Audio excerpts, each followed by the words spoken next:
The Tangent Egg podcast is aimed at a mature audience. It contains themes that are not appropriate for all listeners. It's important to note that we are not experts. We routinely have no idea what we're talking about and are just three idiots sitting around a table. Listener discretion is advised. Welcome to Tangent Egg Podcast. I'm Seth, and as always with me are Swoosh and Jondo. Hi. Hello.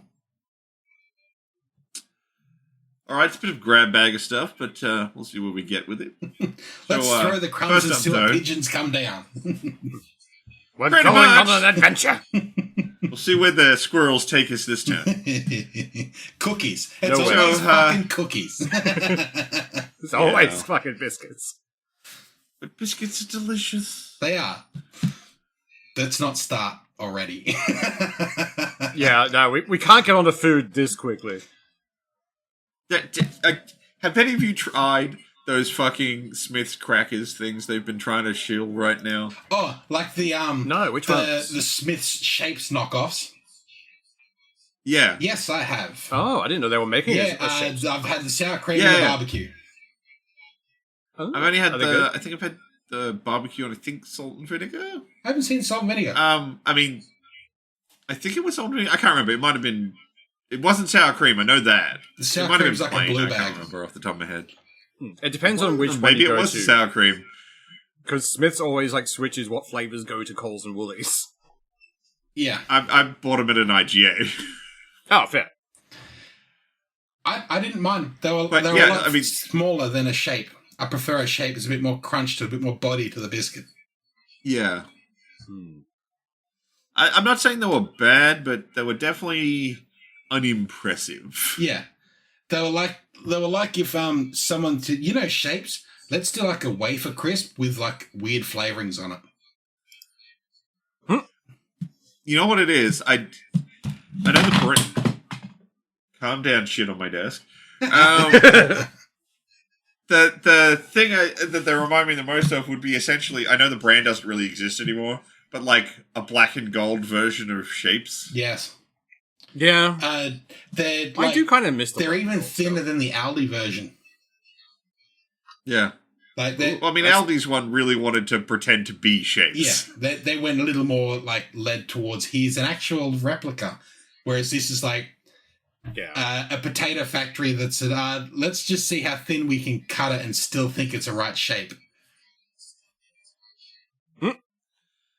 But we change expectations by not putting it in a chip bag. No, it's just a foil baggy looking thing. Have you noticed that a bunch of things like Twisties and other stuff are now being sold in Pringles cylinders? Yeah. Yes. Yeah, I saw that the other day. I was so confused. The ones that are in those Pringles cylinders are like minis. Like if you get the Doritos, you'd fit the whole thing on like a 10 or a 20 cent piece instead of it being a full size chip. So, and the Twisties is they went the underneath of the Twisty machine and they scraped up all the little crumbs that they couldn't get into a bag, and that's what they pull in the fucking cylinder. You do get more Twisty per handful, there's less air in it, so it's not all bad. And it's a much better funnel. A pretty full can. Yeah, it's a much better funnel this time because instead of, the bag gets everywhere, but with the things, up like a can. Oh yeah, it just runs straight down. It's like you've already emptied the bag and straightened it out. It's just bam, mouthful of Twisty. Yeah. If only they'd sell those cans of just the fucking flavoring. Give me a kilo bag of just the barbecue Shapes flavoring. Done. I'm done. Literally for life. thinking the same thing. Absolutely, that would go on everything. Fucking oath! It would become the new. It would be the new chicken salt. Oh, fucking oath! Yeah. If you could go to any chip shop and they had regular salt, chicken salt, or barbecue Shapes, holy fuck! You watch me beat that counter down for barbecue shape. Oh, yeah. Barbecue shaped chips would be fucking amazing. Oh yeah, barbecue shaped hot chips. Jesus. Shapes. God damn. We need to Having started this podcast like it's a food podcast, we swear to God it's not. No, we started this podcast like three fat guys who like chips. Yeah. It's almost like we like snacks. Yeah. Snacks are so snacky. Fucking They're oath. so Moorish. That's the problem. Right, so, onto the topics list. I guess we should talk about the actual things. Well, the LNP is pushing for any child offenders who miss their bail, who breach bail, sorry, not miss bail, to immediately be thrown in prison. Now, I feel like there's two sides to this, and I'm sort of on both of them, which I know is the most worthless thing to say, but the idea of like, oh, you've missed your bail, that was your essential promise to do what we told you to until your actual hearing. Yeah, okay, sure, you should probably get punished, and something like jail is good for that. But, like, children going to prison has pretty much never worked. Yeah, if anything. But I also don't know what you do with them based on what kind of crime they did. Yeah, well, like, it's currently in Queensland and I think Victoria now, where it's, they're pushing for violent crime to be adult time is the new Victorian slogan. Yeah.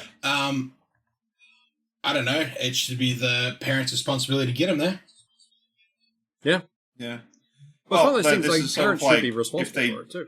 That's why it's breach bail, not, like, get to court. Yeah. Yeah. So if there's some other condition, like, I don't know, you can't drive a drink car, Yeah. or something like that, they can still breach bail that way, and they're like, oh, then you'd go to prison. And now, I don't want to... Again, I'm not trying to, like, advocate for do whatever you want, who cares? But, like, should you really go to prison because you had a beer? I mean, that's how it works for adult parole half the time. I know. And I have a lot of hang-ups about adult prison, too. Oh, yeah, definitely. There's a lot of But shit in wrong. particular, it's not great for kids. Especially because they can get up to a life sentence for some of these things that they're potentially going for. I mean, you're taking a child who's still learning and going, hey, man, you're going to spend at least 25 years in prison. Yeah. I would hope, I would honestly hope that would be the last resort for them, but given the way shit works nowadays, I can just see one judge using it on first offender just to try and scare others. It's like, That's I don't kind of why I can't get behind it. It's like, it won't be used, we all like to think that everything's going to get used in good faith. Yeah. But we all know it's not. So it's like, do I want to... Do you want to stand behind a blanket, this causes this, when it's not going to get used? But they also... There's no even hand there. They also bring in these things. They say, this is going to be the maximum sentences. We're going to do this. Yeah. And it's rare for them to hand out a maximum sentence. Yeah. Like, 100%. The maximum sentence is there as a, oh my God, this could happen. But in all likelihood, it's not. But then those sort of sentencing options, I don't know if either of you guys watched this week's episode of John Oliver's show. He was talking about felony crime. Which allows people to get charged for murder just for being lightly associated with someone who killed someone. In one case, a dude, his friend came and asked him to borrow his keys to his car, then proceeded to go and kill someone, and that guy went to prison for it. For life, too. Yeah, he thankfully did go. Fucky. That's really fucky. Yeah. Yeah. Because that's the difference between murder and felony murder. Yeah. Because essentially, felony murder, not felony crime. If you're in any way associated with a crime where someone died, they can just throw felony murder at you. And you don't even go through a proper court. That includes someone ODing. Yeah, if you're just doing drugs with someone ODs next to you. 4 guys who went to prison because their friend died in the same room as them. Yeah. But it's the same... you could have saved him. We were also tripping balls! By the same token, a door that wouldn't otherwise have a lock, if you happen, I'll hold the door open for you, and that person then goes in and kills a bunch of people, you provided access to that door, whether the door was locked or not. You've provided access. Thankfully, in Australia, we don't have felony crime. We got rid of that. Yeah.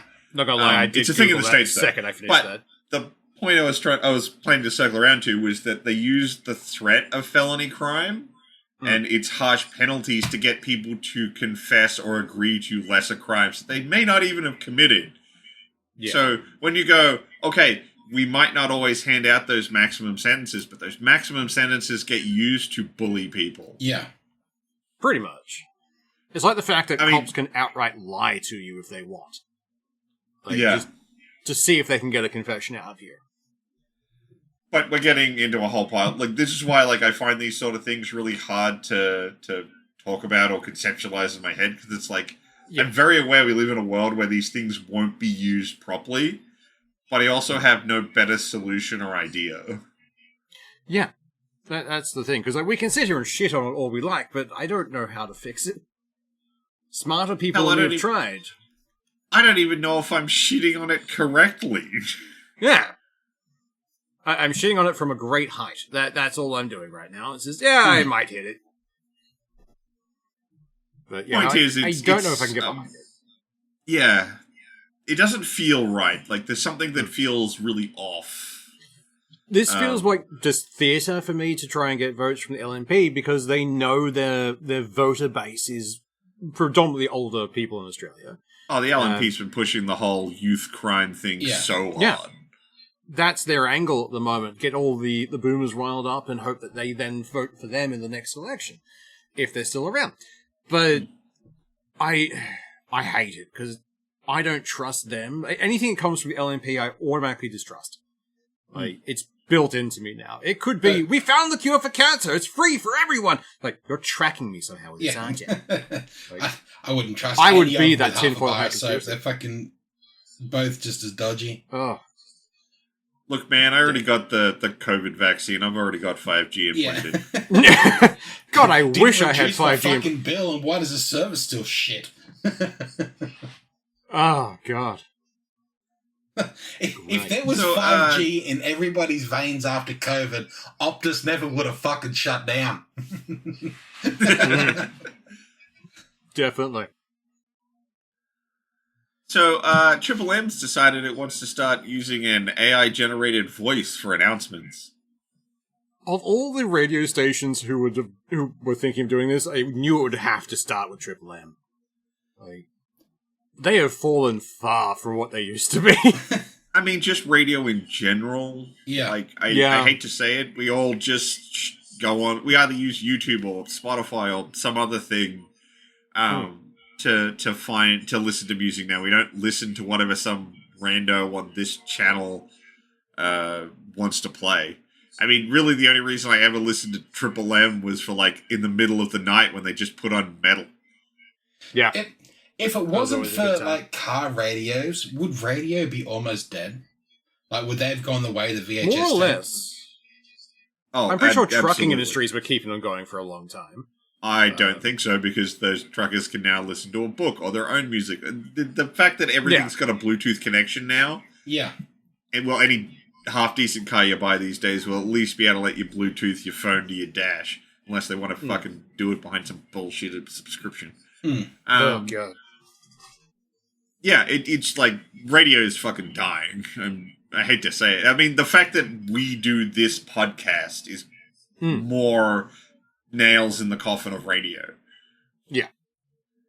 Like, you don't listen to this things. random station that spurts something. You find content creators you like, and you listen to them. Like, particularly when, like, you listen to some of the fucking shit on radio, it's like, I don't even want to listen to the people around me, let alone these fuckwits. Talk radio annoys the shit out of me. I'm not gonna lie. This is going to be one of the most petty things I ever say. One of the things that annoys the absolute shit out of me with radio, they, like, at my work, they play radio just for ambient noise in the building.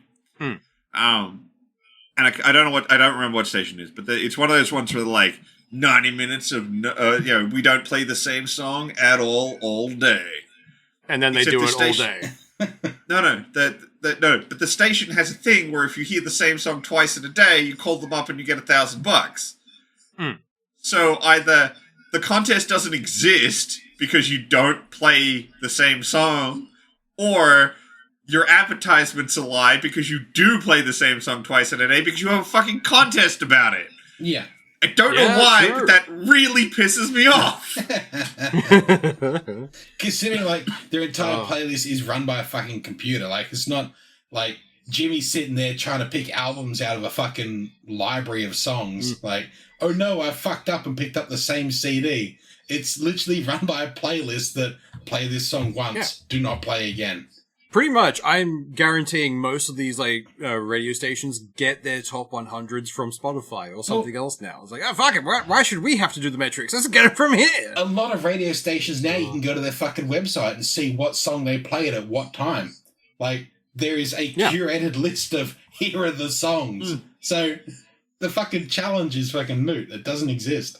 Actually, funnily enough, one thing that might give radio a resurgence is if Spotify keeps fucking people over, raising their prices and putting ads onto tiered services. No, that won't save radio. I'll listen to the radio. That won't save radio. That'll just push people off onto another streaming platform. Yeah. Yeah, that's true. We'll find one. We'll make one. I mean, there's already a couple of competitors, and a lot of artists are starting to leave to those competitors because they give better profit slicing. It's just, you've got to get to the critical mass point where those other services are good enough that you don't feel like you're missing out by leaving Spotify. Yeah. And before they start cashing out and doing shitty things, because it always happens. Yeah. As soon as they get a little bit of a fucking user base, we can get more money out of these motherfuckers. Yeah. Theoretically. The second they get one whale, appears, they all turn into for just everyone. All right, cool. Yeah. So, the Japanese is it Prime Minister? Yeah, it is. The leader of their country. I was going to look this up, and I completely... Yeah, Prime Minister. Is trying to get her pay decreased, and all of her cabinet men as well. So apparently, on top of their normal pay, the cabinet members get, I think it's about $1,000. Well, and she gets another 7,000. Each of them get 3,000 a month, and she gets 7,500. Yeah, and this is not part of their salary. They just get it per month as an extra payment.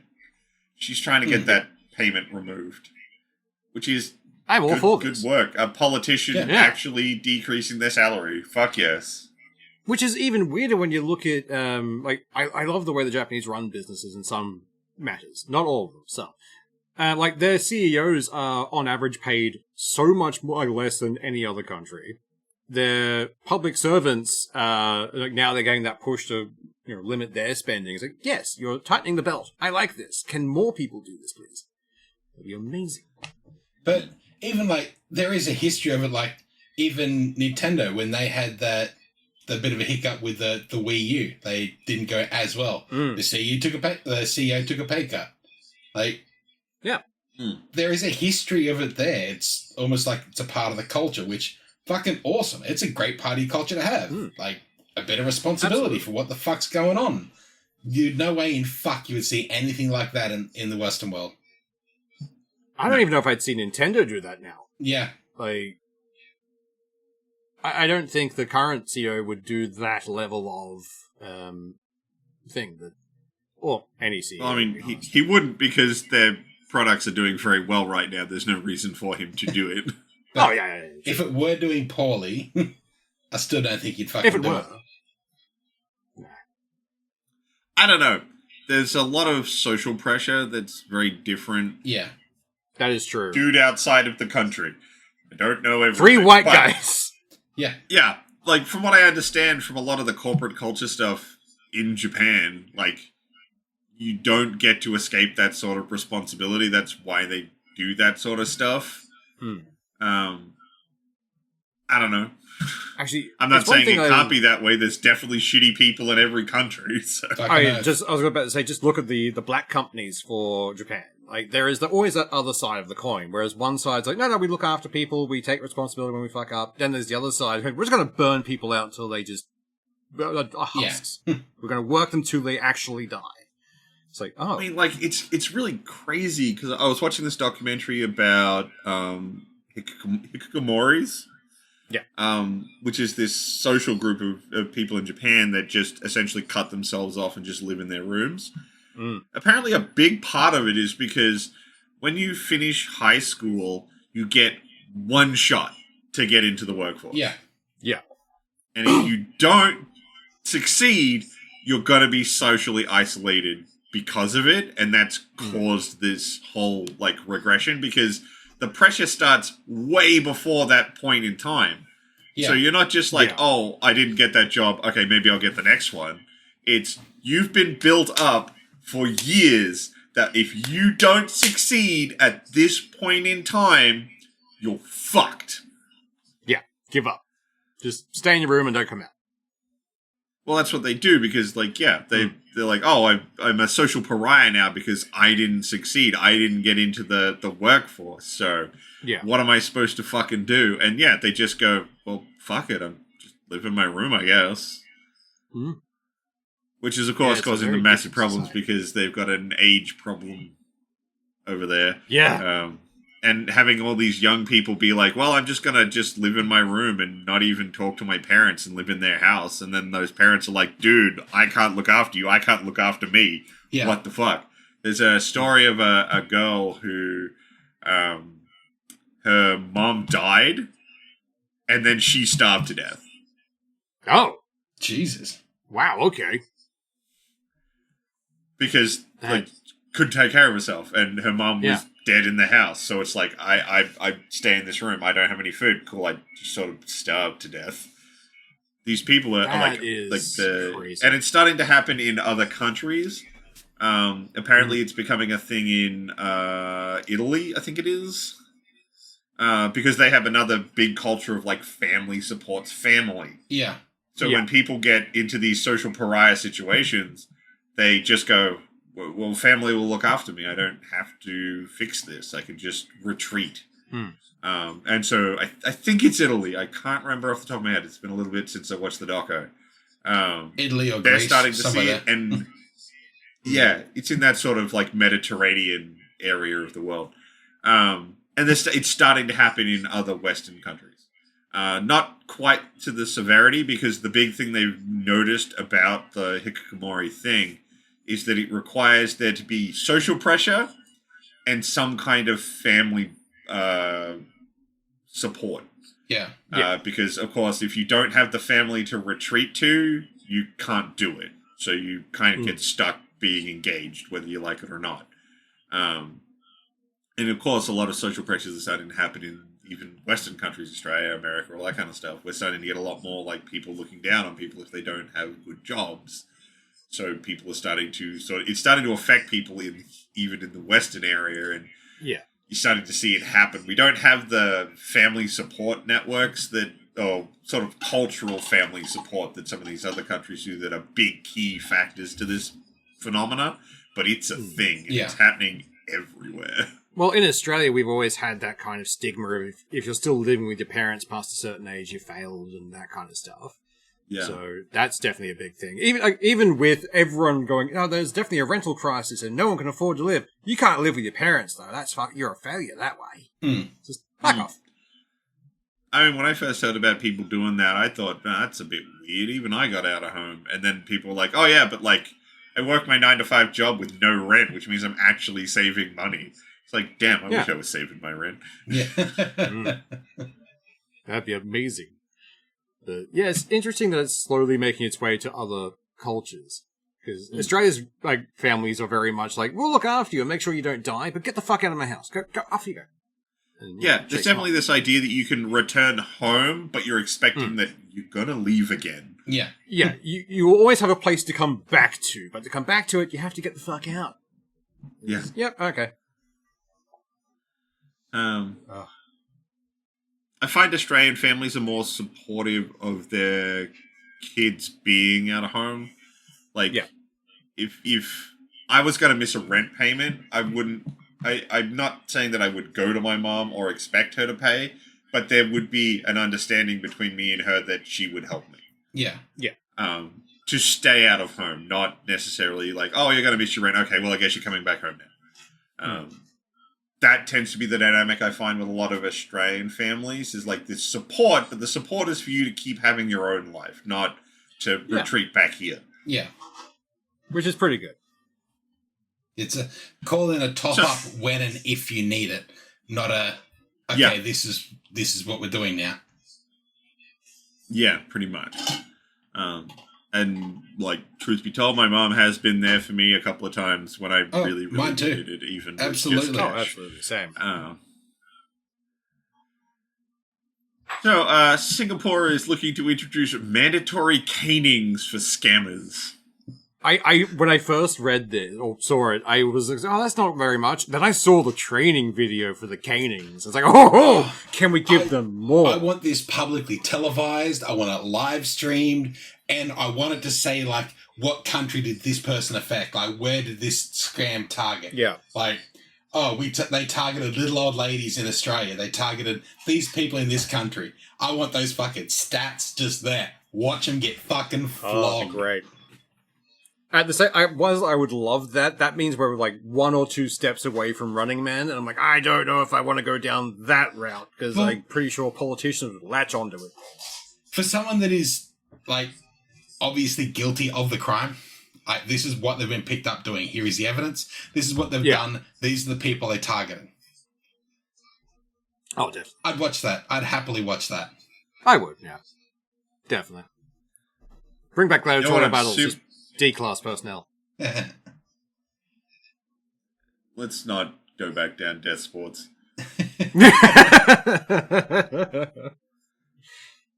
Look, as much as like where our culture is a giant dumpster fire, we did get away from death sports. We still have blood sports, but we're generally not trying to kill people anymore. Yeah. I mean, at the same time, the NFL is literally butchering an entire generation. Fucking hell. Oh, yeah. That's always entertaining. I don't know much about sports, but even I don't like it. Yeah, it was one of those things where I said the statement, and then I'm like, yeah, but we just kill them in a different way now. Yeah. We found new ways to do that. I mean, even I said we still have Bloodsport because, if you've seen some of those UFC fights. Yeah. Oh, yeah. But at the same time, it's like, oh yeah, but like all those people are getting the shit kicked out of them and beaten up, and like they're not like. Hopefully they get out before anything bad happens, but like it takes one good smack at the wrong time, and hey man, that's CTEs for life. Yeah, actually, that reminds me. Apparently, Jake Paul was fighting an actual boxer this time. I don't believe it. Yeah, I'm waiting. Well, I mean, arguably he's fought actual boxers every other time. But they don't primarily do it, or they're... I know, they booked one in for December, which is the current heavyweight champion. So cool. I'm looking to see if he actually gets the shit kicked out. He might actually prove himself as a boxer maybe. Who knows? Well, the thing is, though, it's like, okay, this guy, is he an actual boxing heavyweight champion? Because he's fought a lot of guys who do box, but it's not their primary thing. Like, a lot of the guys he fought were MMA fighters, and he basically went, okay, you have a toolkit of 90 things. I'm going to pare it down to 1 and then kick your ass at it. Yeah. And, like, he fought a couple of guys, like, he fought a dude who's, like, won, like, all these bare-knuckle boxing fights. It's like, yeah, but he's only won 3, and that's his entire fight career. This guy's a nobody. He's going against a... does it tell us what he's in? Here's the Jake Paul playbook. Yeah, there you go. He's just another UFC fighter. He's doing the thing again, where he's like, I'm going to fight a heavyweight. Yeah, but he's a heavyweight MMA fighter, and you're going to not let him fight you like an MMA fighter. That's how he does it. I would highly suggest anyone who wants... I would pay literal thousands of dollars if you put Jake Paul in a ring with Butterbean.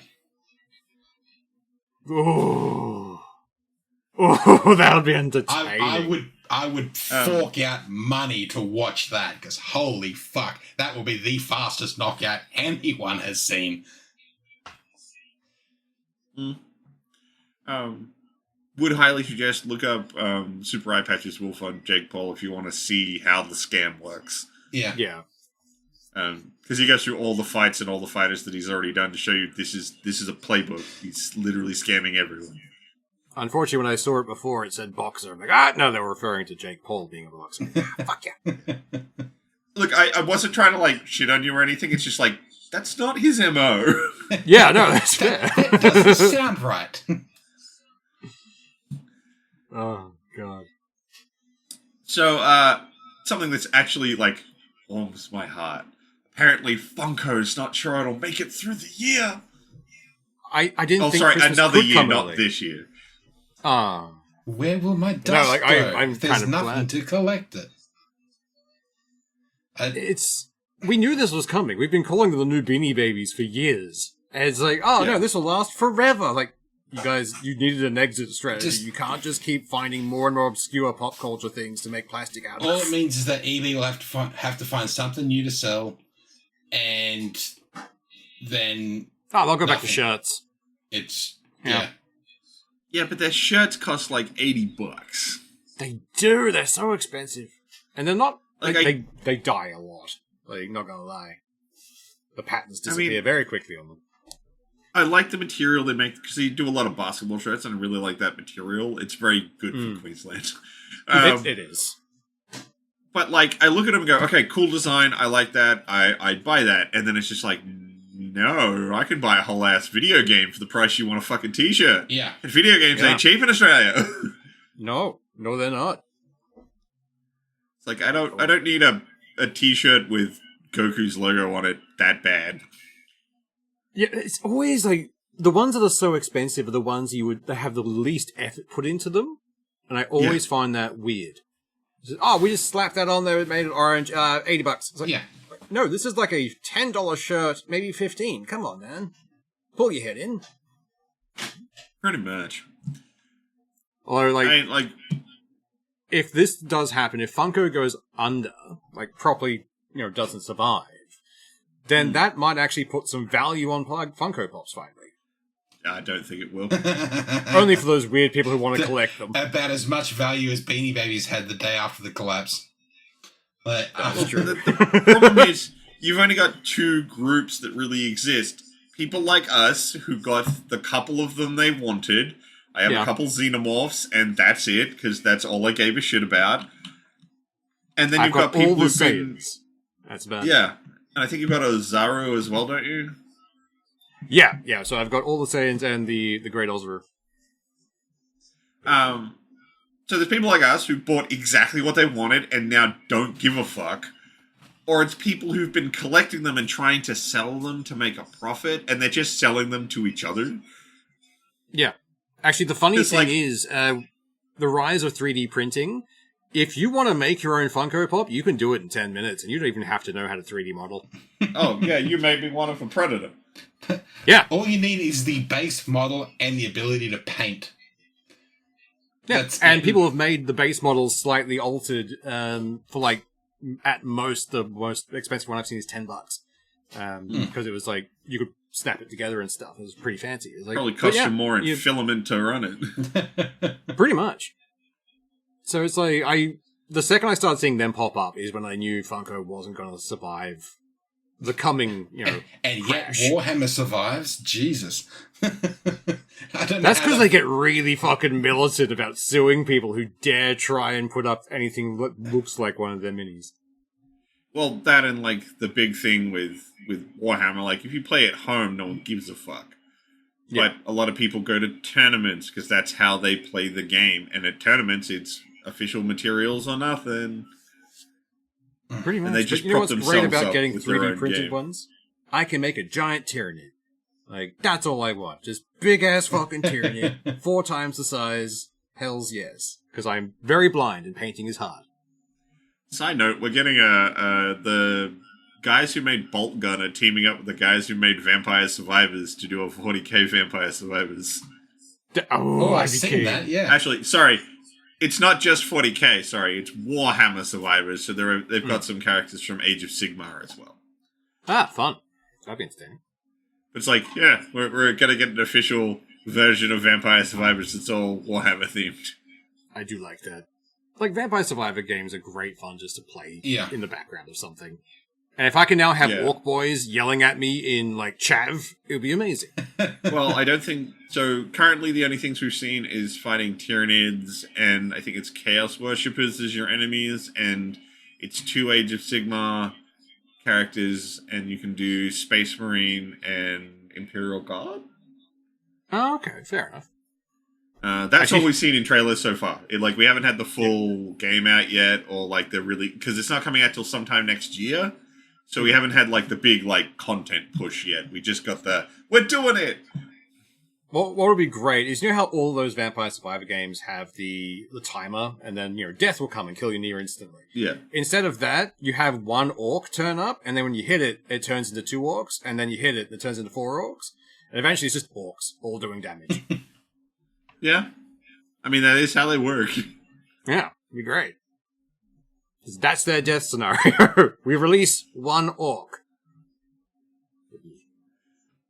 I honestly would like them to do that. I don't think they would. It would actually make me happy if they did. Right? It fits so well. Right, so we are coming up pretty quickly on the Australian social media ban coming in. Yeah. Which is it's so dumb because there's so many things that are still going to be able to be used, like WhatsApp and stuff. You under 16s can still use that, but that's just a private chat thing. Yeah. Yeah. If it logically should be under your ban, but for some reason it's not, which kind of shows. Oh, and YouTube Kids and stuff. Which kind of shows your hand is this isn't being evenly thrown around. We're doing really selective shit because these things that are other... you can't use Messenger, but you can use WhatsApp. It's the same shit. Pretty much. And of course, the fact that Roblox is still not on the ban list. Come on. The weird thing is, I saw one of the news networks include Roblox. Oh, it's going to be things no, I've seen numerous things saying it's not included. What is going on? The fact that Roblox is not included just goes to show that this is nothing to do with protecting children. They don't give a fuck about that. But the government's not even going to be monitoring this ban, which is the thing I think is the stupidest part. Again, I'm not for government oversight. Minimum government control is what I prefer. But bring back common sense is all. You're going, okay, we're going to bring in this ban. Cool. How are we going to monitor it? Yeah, people are going to have to tell us that this company fucked up. Or that company's going to tell us they fucked up. Yeah, they have to self-report. We're not going to keep an eye on it. It's the same as the fucking ID Please, thing. Daddy Government, charge us $50 million. It's not going to be monitored yet. It's not going to be enforced yet. When it hits a critical mass... then it will be enforced heavily. The enforcement doesn't start until July next year? Yeah. By then, you watch, there'll be a fucking push for a government ID, a digital ID, for a more thorough than what the current one is. Oh, 100%. And my point about it not being monitored isn't that, the government doesn't want to. It's that I think it's stupid to try and implement a ban that you're not enforcing. Yeah. Especially when you're pushing it. If you're pushing it on the basis of protection, it should be monitored. It should be maintained. It should have a dedicated group looking after it. But except they've come out and said they're not going to monitor it. It's just a thing we're doing, and we're expecting the companies to do what we tell them. Yeah. Otherwise, we're going to charge them $50 million. You mean the fucking money in their CEO's couch cushions? Yeah. I want at least one government somewhere to start charging percentages on their profit. How much did you make this year? That much? 10% goes to this because you broke fucking laws. It would be near impossible to get across the line, but I want that. Because that would actually hurt them. Yeah. Well, then they just start moving it through shell companies and being like, nah, I mean, that company only made $10, so here's your dollar. Yeah. Yeah, pretty much. There's always a way around it, just like this ban. Kids are already finding ways around it now. For the social media ban, they're putting their parents' names into their name on Facebook or their social media, so it picks up and flags. So it doesn't immediately... even that whole thing of people saying, just use a VPN. UK's trying to ban VPNs. For every way you find to go around it, they're going to try and fucking ban it and prevent you from using it. Oh, yeah. All the way up to the lead up or rollout of that thing in the UK. Like, oh, no, VPNs are fine. We're not going to touch them. And then the second it was across the line, like, we're going to ban VPNs. Oh, yeah. You can't do that. Yeah, give them an inch to take Think of the children. Yeah. And of course, that also flows into what will be, it starts out in, I think it's like a couple weeks after the social media ban starts, is that one where they're like, you're going to need to prove who you are to use the internet. Yeah. It's like, dude, okay, what do we do? Well, we have to upload an ID to a service to access the internet. Okay, that service has been hacked multiple times. Yeah. Like, why would I fucking do that? Yeah.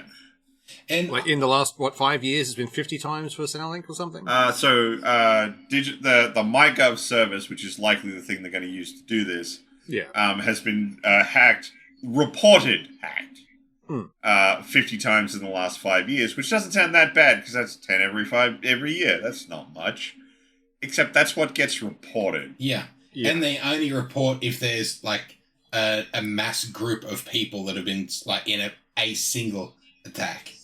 Like, it doesn't count for individuals that get hacked for they use a password in multiple places and their same email address in multiple places. And, oh, look, like, it happens regularly, far more regularly than anyone wants to fucking admit. Yeah.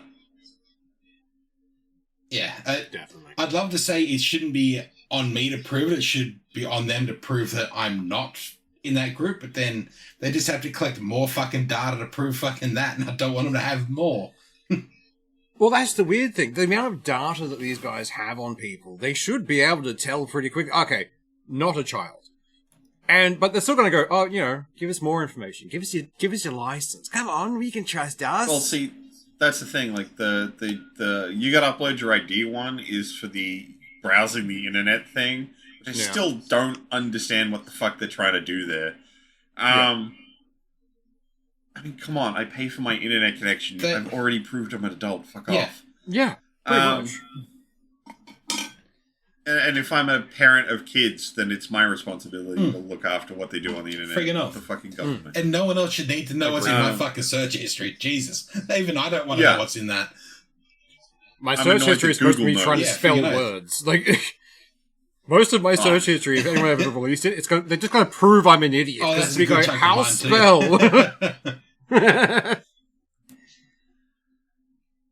Right, so before we get on to our last topic for this one, I think we should talk about the thing that the actually kind of positive and interesting thing that came out this week is we got the announcement of Steam's going back and trying the computer thing again with their new Steam machine. Yay! It looks like Deep Thought, and I want one. Yeah. I will paint it gold, and I will 3D print the stand. the stand has to be mice holding it up. Yes. I think they learnt from their first attempt at doing the Steam box all those years ago, where it completely just was like dead on arrival. Yeah. Having gone through all the stuff they've done with Linux and producing their own OS and really like dialing in on like what does the person actually want out of this product, I think they're probably actually going to work this time. But also, like, Xbox just announced their console, which is a lounge room PC for playing games, for streaming Game Pass, and you can play Steam and you can do whatever the fuck on it. It'll have its own version of Windows. Like, no. If it's Windows 11, it's going to have fucking slop on it. This is a... Holy Jesus, I'm looking forward to this. It'll probably function the same way the Xbox ROG Ally does. Yeah. Or at least similarly, where it launches in essentially a big picture mode of Game Pass, and then if you close Game Pass to use the desktop, it then starts loading all of the Windows bullshit. Yeah. And unfortunately, without a reboot, you can't go back to just being in the big picture mode without all the Windows shit running. You have to reset. Yeah. It's not even done well on their handheld. I doubt it's going to be that much better. But, like, SteamOS is a proper OS. It's using a better desktop environment. Well, not necessarily better, but they're using a more well-rounded desktop environment for it this time. SteamOS is an Arch-based Linux. I'm about to say words that don't mean anything to you guys. It's based on Arch, okay? It's a well-known fucking Linux distro, and it's using KDE Plasma, which is another well-known desktop skin for fucking Linux. To put it to the G-Gens out there, it's the good shit. Yeah. Like, and it'll run, like, they point out that you can just use it like a computer. It's not just a games thing. It has a desktop and an environment that you can load programs in. Which I think is a big thing that could really push them over the edge. Because let's face it, PlayStation and Xbox have just been getting closer and closer to just being a computer. Yeah. And now Steam's just going, do you just want a computer? Because we can give you just a computer. Yeah, if you just want to play games, we can let you do that, guys. If it has any form of, like, customization, like you can upgrade the RAM, pull a hard drive out, anything like that, yay. It'll be fucking awesome, because I can guarantee the Xbox, you might be able to increase a hard drive, but that'll be it. It'll most likely be a USB plug-in. Right now, we haven't heard anything about it. Like, as far as I'm aware, we've just had the big announcement with it all, and they've put out a big splash page for it on their website, with like a specs rundown of what the base machine will have in it. They haven't said anything about how upgradable it can be, outside of stating that it does have expandable storage through microSD. And you can get like 2 terabyte microSDs now. Jesus Christ. Well, yeah, and there's only 2. Words. Words are hard. The machine itself does have an inbuilt, and does have it comes with an NVMe SSD in either a 512 or a 2 terabyte. They're not fucking around. There's either the cheap one, because you can't afford it, or have some fucking storage. Oh, I'd be getting that fucking storage, man. Like, come on. 2 terabytes of games is pretty good. I mean, come on, games are fucking coming in at like 60 gig these days. Friggin' oath. I was going to say, that's 3 games. But no, it looks pretty good. I'm actually kind of keen to see how they go out the gate. I kind of like, I know it's a dumb thing to be, like, impressed by, but I like the fact that their LED can function as a loading bar. Yeah. Yeah. So if you're like, I need to download the new game that I want, you can just sort of do that and then go away and do something else and look over at your thing and see how far along it is downloading. Yeah. That is so and good. It's pretty I don't know why, that just makes me happy. Yeah. Just having that, it's like that external feature of just like, I don't need the thing on, I can see where it's at. So good. Yeah. I like that. Which is probably even more for something, because, like, of course, the idea of this is it would be in your lounge room. So you can be like, okay, I want to download the new game, set that to run, and then go watch a movie. Until or a TV show until it's done. But you don't have to flick back to it to check. You can be like, how far along is it? Oh, it's gone all green. My game's down. Cool, fuck off. No more TV. Yeah, I'm going to do the fun thing now. That look pretty good. Yeah, and they're like 2.5 kilo, and they're like pretty small. It's 2.6 kilos. Yeah, it's tiny. Yeah. I know that they did it for a joke, because they're like, it's a small form factor, you can hide it under a banana. Like, I know it's just doing a banana for scale thing, but when you see it in the shots they show of it next to a TV, the thing is tiny. Like, this is the kind of thing, like, when I was a kid, like, when we go on holiday up to see my grandparents, because there wasn't a lot to do when you're a kid at a grandparent's house. I used to bring my 64, because it was easy to throw in a backpack. Yeah. This would be that now. I would just drop this thing in a backpack and be like, cool, whatever. The hard drives that are all SSDs, moving around is not going to hurt it. This is like the old GameCube. Like, being able to just take it with you. Yeah. Yes. 100%. Slap a handle on it and you've got this easiest thing to carry around ever. Like, I honestly think this might actually have a good shot at taking off, unlike the last time they did it. Yeah. I think the world's more ready for what they're offering. Particularly with stream services as they are now. Like, more and more games are available.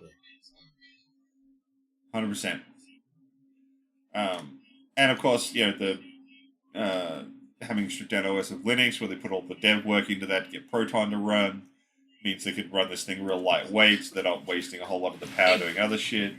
Even if, like, because Xbox is going to fuck up and increase the price of Game Pass again, you can guarantee that. Oh, definitely. No. But I'd give it another month. Even if, like, say I've got my version of Steam on my PC, and I want to play the game in the fucking lounge room, let me stream it across that way. Let me have my own fucking internal streaming. Because currently their Steam Link is fucking trash currently. It is fucking terrible. This is the thing. With the Steam box, if you had that in your lounge room, you wouldn't even need to stream it. No. But let me take put the game on both and then let the cloud sync. Yeah, so let me take the game from my PC where I know it runs well and let me play it elsewhere. I mean, they've got some stuff for that. I would hope that this would facilitate that even better. Oh yeah, you'd hope so, considering you're using like other software off like Roku or something, aren't you? I am now, because Steam Link is fucking trash. Yeah. Hopefully this would improve that functionality. But like I said, at the same time, you could just install it on both and just use your cloud saves. Yeah. Because you're just syncing the two functions together. That would make it very easy to just be like, cool, I'm done on my computer and I want to go downstairs. Cool. Done, saves, go downstairs, pulls down the new save, off your pop straight away. Despite it being expensive, we are getting a bit of a renaissance for gaming. It's pretty okay. Well, I think like with all the the big dogs in the console space have just sort of all fucked off. I don't care, or it's too expensive. It's like it's the perfect time. Plus, people have gotten used to the idea of Steam Deck's ROG Ally, smaller form factor gaming computer systems are becoming much more in vogue. I know they've been around for a long time. A friend of mine who's really into tech showed me a lot of little computers she has that can run games, and they've been around for an eternity. I think now is like the perfect window to be like, yes, we should do it again. Yeah. Keen. Cool. So, it's Book Week! Yay, Book Week! So, last month we listened to The Troop. What did you guys think? This is an interesting I had book. to stop eating at certain times. You got me there. Like, fuck. Yeah. The start of it was, like, really interesting and, like, got the horror aspects. The further in it got, the more fucked up it got. Like, oh, I was not prepared for this. It started off, and I'm just thinking, oh, crap, this is going to be another SCP fucking thing. Okay, cool. And then as it got into it, it was like, oh, no, this is not just, go away, stop. I enjoyed it. Yeah. It was fucking a good bit of I body will horror. give the author is very descriptive. I will give him that. Like, holy shit. I really like the way he bothered to flesh out, like, he could have just, like, given a 2-second paragraph on, like, each of the boys and then be like, oh, that's the personality. But then he gave, like, whole sections where he'd talk about their past and, like, why they are the way they are. Yeah. Yeah. Which really helped then, like, characterize them when, like, all the shit hit the fan. It was very much a, like, zombie apocalypse, zombie movie merged with Lord of the Flies. And it's like, this is really weird. Why do I like this? Yeah. Oh, like, I really like the, where it flashed to the outside, like, off the island. Like, here's a little bit of history. Here's something else that's happening out there. Here's the trial that's going on for the bloke who made this fucking thing. Like, that really added a lot more context to exactly what was happening and going on to it. I thought, really liked that. Yeah, I wasn't sure about it when it happened the first time. I was like, that's a weird thing to slow the plot down with. But then as you get into the bulk of the story, and it's like, oh man, these things are a breather. I love these now. Fucking oath. Because like having that little bit of a gap, and then it's like, oh, okay, oh shit, now back into it. Oh, crikey. That's a bit rough. Yeah. But no, it was really good. It also gave it just context. It gave it just extra context outside, because there's a bit where a guy in the cigarette boat is trying to get to them, is being basically chased by the fucking army. Yeah, and then gets it's flogged. the aftermath of that. Gets absolutely flogged by the military police. It's like, oh shit, that's what happened. I was wondering what was going to go on there. Yeah, or like the whole way thinking, why did all these, like, you see all these things, people think there's something going on. Why aren't people trying to get to them to get this sorted out? It's like, oh, they are. Okay, there's actually more happening in this world. It's not just an enclosed story about a locked off island. I like this.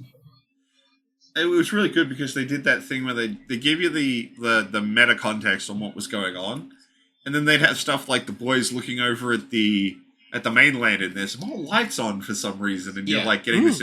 You're sort of developing this impression that, oh no, something fucking crazy is going on the mainland. What the fuck is happening there? While you're also going, I don't necessarily want to hear what the next thing happening here is. Yeah. Please take me somewhere else right now. But like the characters were interesting. I'll give them that. Like. The boys felt like not just the standard archetype from every, child horror thing, any Stephen King novel. But there is, of course, the fat nerd and, the jockey one and that kind of stuff. But they break out of those roles relatively quickly. Well, some of them get they don't break out of their roles. They get knocked out of those roles.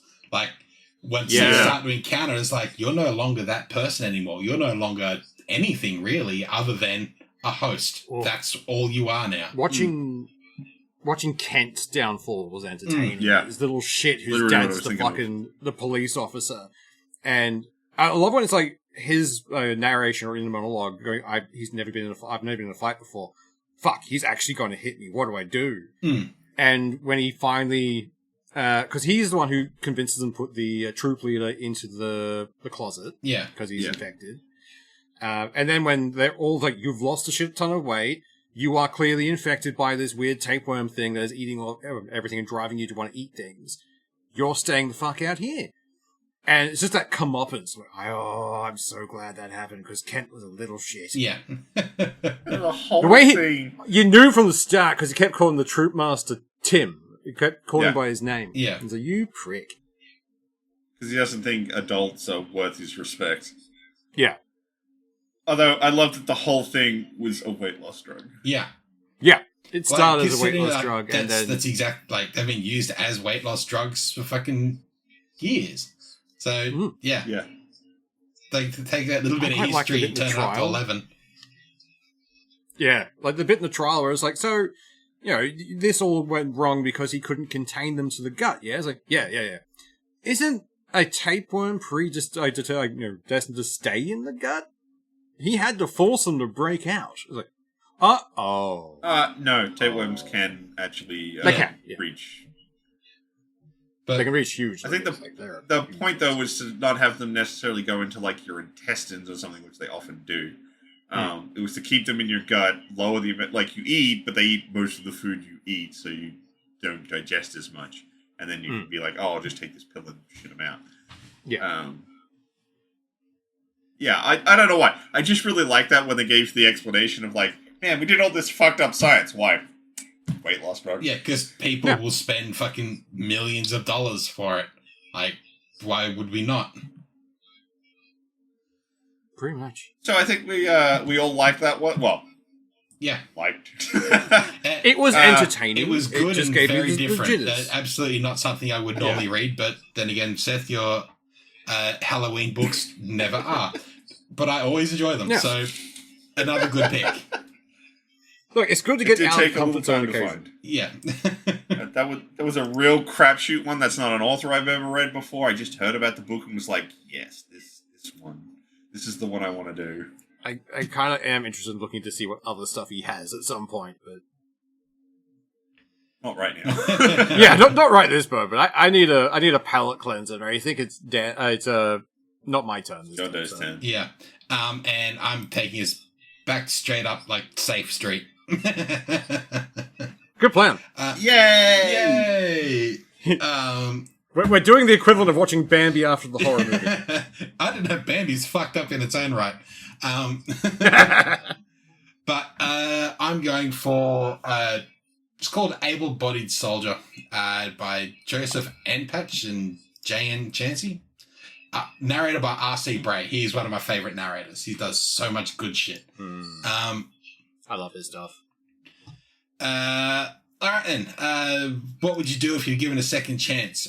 Titus Briggs is an Earth Defense soldier, a grunt, a decorated war hero. It's all he's ever known, so when a career-ending injury leaves him laying in a hospital bed, missing both his legs, he struggles to accept his new reality. He can no longer walk, which means he can no longer fight. Sounds like the start of fucking Avatar. That is until a mysterious colonel arrives and offers Titus the opportunity to step into a new kind of war, a new kind of fight to become a new kind of soldier. Mobile combat suits. MOCOMs represent the next stage of human warfare. They enable soldiers to fight like never before, stronger, faster, bristling with weaponry, far more lethal. Even a disabled veteran like Titus can operate one, if he can fight the heart, grit, and determination needed to pass selection. Now, with the end of humanity upon him, Titus must become the able-bodied soldier. Yay! Yay! It sounds fun. Sounds a little Avatar meets enablement. It's cool. Yeah. Look, there's no problem with like generic fun sci-fi. No, absolutely not. A lot of the books I've been listening to are straight out generic. Yeah, oorah fighter. I like it. Sometimes you need a good oorah fighter, though. Look, there's a reason I go back to Stargate as a show to watch pretty often. It's just good, fun sci-fi. Yep. It's a good comfort show. I fucking love Stargate.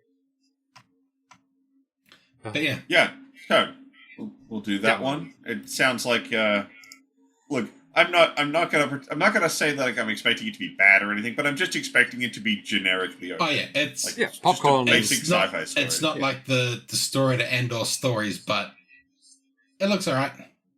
See how it goes. Beer and pretzels kind of book. Yeah. It is a story of all time. Yes. Yes. And we can't go wrong with this narrator because he's honestly really fucking good. Yeah, I was just looking at all the books he's done. Oh yeah. And it's like, read that Bray one, is read that fucking one, read all that over one. shit.